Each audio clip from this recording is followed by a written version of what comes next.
Mesdames, Messieurs, bonsoir. D'abord, le point sur l'actualité, comme il est de coutume, avec Cheikh Tidiane Diao. Bonsoir. Bonsoir, Khalifa. D'abord, Cheikh Tidiane Diao, les réactions mitigées suite à l'annonce de la création d'un office national anticorruption. Le Forum civil, qui salue la décision du chef de l'État de mettre sur pied une structure pour la lutte contre la fraude et la corruption. Une décision qui n'agrée pas certains barons de l'ancien régime à l'image de Maître Amadou Sall. Plus de détails avec Fatima Ba et Gervais Yao. Le premier instrument est l'Office national anticorruption, OFNAC. Le second instrument est la Commission nationale de restitution des biens et de recouvrement des avoirs mal acquis. Une nouvelle diversement appréciée dans l'espace public. Si du côté du PDS, l'on fustige cette décision avec la sortie de Maître Amadou Sall sur les ondes de la RFM, au niveau du Forum civil, l'on salue l'initiative. Je me suis rendu compte que depuis qu'on a annoncé ces différentes institutions, il y en a qui sursautent. Il y en a qui ne voudraient pas, qui sont en train de critiquer, qui ne voudraient pas que ces différents instruments également voient le jour. Donc ce que les autorités actuelles devront faire, c'est de continuer également leur ambition. Cette commission chargée de la lutte contre la corruption et la fraude se doit d'être indépendante pour réussir sa mission. Il suffit d'avoir un organisme quand même assez indépendant, très indépendant je veux dire, d'avoir également les prérogatives qu'il faut, d'avoir les ressources humaines qu'il faut, d'avoir les ressources également matérielles et de leur doter des moyens, surtout financiers, et moyens humains et moyens matériels qu'il faut pour faire face également à ce fléau de lutte contre la corruption. Parce que lutter contre la corruption, c'est lutter contre des intérêts. La décision de mettre en place une structure pour la lutte contre la fraude et la restitution des biens publics n'a pas été la seule nouvelle lors de la remise du rapport des inspections générales d'État. Le président de la République a par la même occasion annoncé la réduction de 59 agences. Et puis, Cheikh Tidiane Diao, un système de paiement électronique des droits de douane pour bientôt. C'est pour mieux sécuriser les opérations économiques. La douane prévoit de mettre en place son système électronique des droits de douane et des taxes assimilées. Plus de détails avec le directeur général de la douane, et il s'appelle Mohamedou Mokhtar Cissé. Il est interrogé par Marie-Christine Mendy. Souvent, les importateurs importent, mais pour faire leur déclaration, ils passent par des intermédiaires agréés qui sont les commissionnaires en douane, que vous appelez traditionnellement les transitaires. Et donc aujourd'hui, avoir un mode de paiement électronique, cela permet de sécuriser à la fois les importateurs qui versent leurs droits auprès de ces transitaires-là. Ça permet également de sécuriser les recettes de l'État, parce que par la voie électronique, la validation par la banque, ensuite la validation par le Trésor, permet d'avoir un circuit fermé avec un degré d'authentification qui sécurise l'ensemble de la chaîne de paiement. Et puis, Cheikh Tidiane Diao, la suite avec cette semaine consacrée à la sécurité routière. Avec le gouvernement du Sénégal qui doit s'engager dans la lutte contre l'insécurité routière. C'est l'appel du directeur général de la prévention routière à l'occasion de la 10e édition de la semaine nationale de la prévention routière.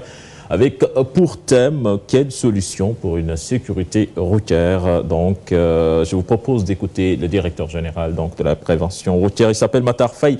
Il est interrogé par Nafissatou Silla et Abba Kamara. Oui, c'est une question qui est posée et que tout au long de la semaine, nous allons avoir des rencontres avec la société civile, les chefs religieux, je veux dire en fait tous les usages de la route pour au moins vous proposer des solutions avec lesquels peut-être nous allons discuter peut-être avec l'État du Sénégal, parce que vous savez très bien que la prévention routière comme la sécurité routière ne peut jamais marcher si l'État ne l'érige pas en priorité. Aujourd'hui, on a vu qu'en fait il y a ce déficit et petit à petit, l'État commence à s'impliquer davantage en mettant des moyens. Parce que tout le monde sait que la sécurité routière demande de gros moyens. Nous revenons plus largement sur le sujet au cours de la semaine nationale consacrée à la sécurité routière. Cheikh Tidiane Diao, cette mission de la CEDEAO attendue en Guinée-Bissau. Ce sont plus de 200 soldats sénégalais envoyés en Guinée-Bissau pour le maintien de l'ordre dans les prochaines 48 heures. Ce sera sous l'égide de la CEDEAO. La cérémonie de remise de drapeau a eu lieu hier au camp militaire de Bargny. Là-dessus, je vous propose d'écouter le colonel Toun, interrogé par Fatima Ba et Madani Marega. Le Sénégal répond dans le cadre du Conseil des Nations, ce qu'on fait depuis 1960 déjà, depuis notre accession à l'indépendance, donc au maintien de la paix internationale. Donc dans ce cadre-là, ce contingent sénégalais s'insère dans celui de la CEDEAO et va aider un pays frère, donc à côté, à pouvoir revenir à la situation normale. Donc la mission et le mandat que nous avons reçu, c'est d'accompagner la transition au niveau de la Guinée-Bissau jusqu'à ce que la paix définitive y revienne.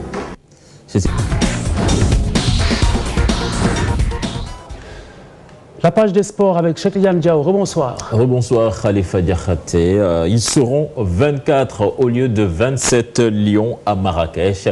La faute aux clubs norvégiens qui ont refusé de libérer leurs internationaux le 25 mai n'étant pas une date à FIFA. Donc les internationaux concernés sont Stéphane Badji de Songdal, Karamboy de Tromsø et Victor Binga de Sandford.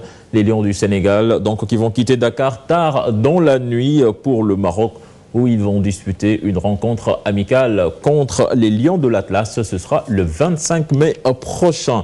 Football avec le championnat local. On a fini de connaître les 4 qualifiés pour les playoffs. Moustapha Seck qui salue la régularité de ces 4 équipes que sont Djambar, Uzo, l'équipe de Niaritali et également l'équipe du Casa Sport. Mais tout de même, le coach de Niaritali déplore le système des 2 poules qui, selon lui, a nuit à son équipe. Je propose de l'écouter. Il est interrogé par Saïr Ansadiop. Ma conviction reste qu'un championnat, la meilleure formule, c'est qu'il se joue en une seule poule. Donc c'est dommage. Il y avait des raisons qui avaient poussé les gens à jouer avec 2 poules.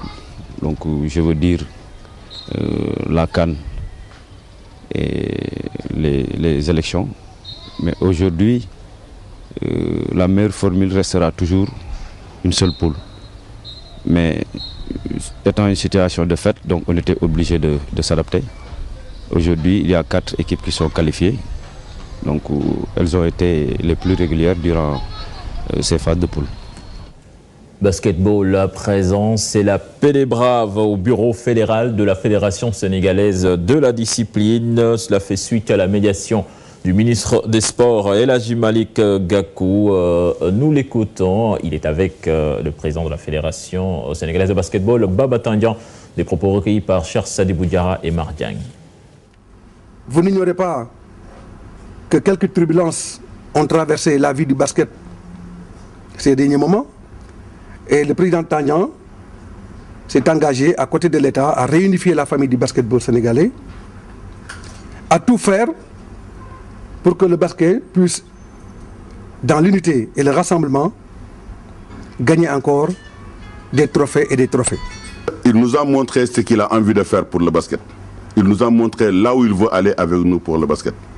Et je pense que aujourd'hui, nous n'avons plus de raison, mais de ne pas espérer. C'est lui notre patron. Moi, je ne suis que délégataire de pouvoir. Et je suis là pour réussir quelque chose dans le basket. Et je ne peux pas réussir sans lui. Et je crois que s'il me demande quelque chose dans le sens du basket, je crois que je n'ai pas le droit de lui dire non.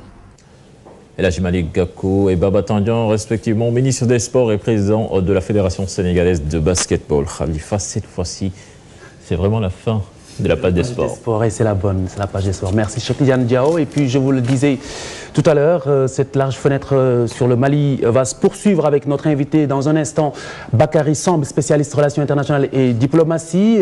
Suivez également à 21h et 22h deux débats live autour de Mamoudou Ibra Kane en français puis El Hadji Assane Gueye en Wolof. Le débat les 2 débats donc porteront bien entendu sur ce renforcement du dispositif stratégique de la gouvernance publique. Macky Sall a fait l'annonce hier de la création pour bientôt d'un office national anticorruption. Eh bien, il y aura autour de Mamoudou Ibra Kane Abouabel Thiam, conseiller spécial porte-parole du président de la République, Eliman Kane du Forum civil et Aliou Sow, ancien ministre. En Wolof, il y aura Moubarak Lo, directeur de cabinet adjoint du président de la République. Aliou Sow revient également et Eliman Kane du Forum civil Ce sera respectivement à 21h et à 22h. Et je reçois de suite Monsieur Samb. Bonsoir. Bonsoir. Alors, Monsieur Samb, vous êtes spécialiste en relations internationales et diplomatie. Aujourd'hui, nous parlons du Mali et de cette crise qui secoue le pays voisin depuis pas mal de temps. Alors, le régime de Muammar el-Kadhafi tombe, la rébellion Touareg s'agite, les militaires maliens réclament plus de moyens pour faire face à cette rébellion et finissent tout de même par faire un coup d'État. Le scénario a-t-il été logique? Je ne peux pas dire que le scénario a été logique, mais quand même ce scénario pourrait s'expliquer par certains faits. Rappelons la mauvaise gestion de la question Touareg par ATT, qui, lors de son mandat, n'a pas beaucoup investi dans cette région du nord du Mali, contrairement au Niger, qui a pris à bras-le-corps cette question-là. L'autre chose, c'est la manière dont l'après-conflit libyen a été géré au Mali. On a vu qu'au Niger, les armes qui étaient avec les combattants partis en Libye n'ont pas pénétré totalement, en tout cas dans le territoire nigérien. Ce qui a été le contraire au Mali, où on a découvert dès les débuts du conflit avec le MNLA des armes lourdes d'une grande quantité qui sont passées depuis la frontière libyenne. Ça, c'est deux choses très importantes. Quelque chose à la décharge peut-être de ATT, il était quand même en fin de mandat et n'a pas pu beaucoup gérer ces questions-là de la manière idoine. Donc aujourd'hui, on peut dire qu'on est dans l'attente du retour de l'ordre constitutionnel. Mais tout cela complique davantage le règlement de cette rébellion, puisque de toute façon, pendant que le Mali implose, les Touaregs ont encore le temps de se réarmer, de mieux se préparer. La situation au nord du Mali est très complexe. Il y a la présence de deux conflits en même temps. Le premier conflit, le premier front ouvert par l'AQMI, Al-Qaïda au Maghreb islamique, et l'autre front par les rebelles du MNLA. Les deux revendications sont différentes. Pour AQMI, c'est l'installation ou l'instauration d'une république islamique au nord du Mali. Pour le MNLA, c'est la création d'un État qu'ils appelleraient Azawad. Et ce conflit dure depuis 50 ans. Donc ces deux choses qui se passent en même temps sur le même territoire malien. Et rappelons aussi la responsabilité, je pense, des autorités maliennes sur cette armée malienne qui était complètement déstructurée, où il y avait à peu près 50 d'officiers qui étaient dans de très bonnes conditions, avec une armée laissée à elle-même, non équipée, et qui a du mal à faire face avec au MNLA suite au coup d'État qui est survenu à Bamako. Alors aujourd'hui, on le sait, la dernière, c'est l'agression du président par intérim. Alors qu'est-ce que cela peut avoir comme conséquence sur la situation actuelle? Situation très surprenante.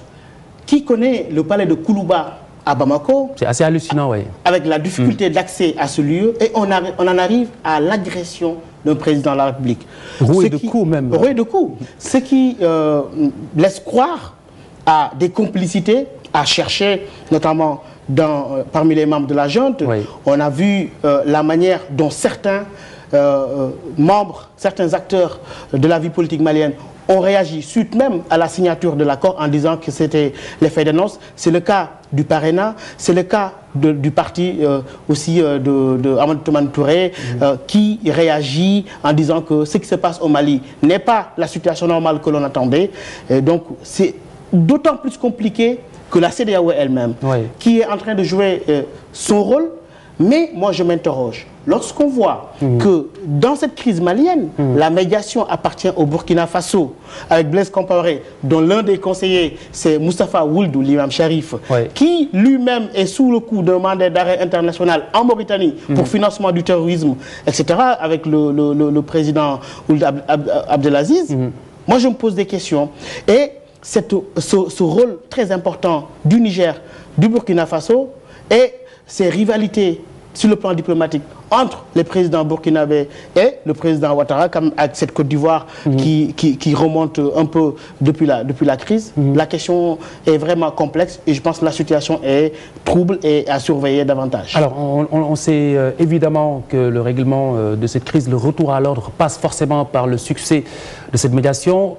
Aujourd'hui, quel est l'avenir même de cette médiation du coup?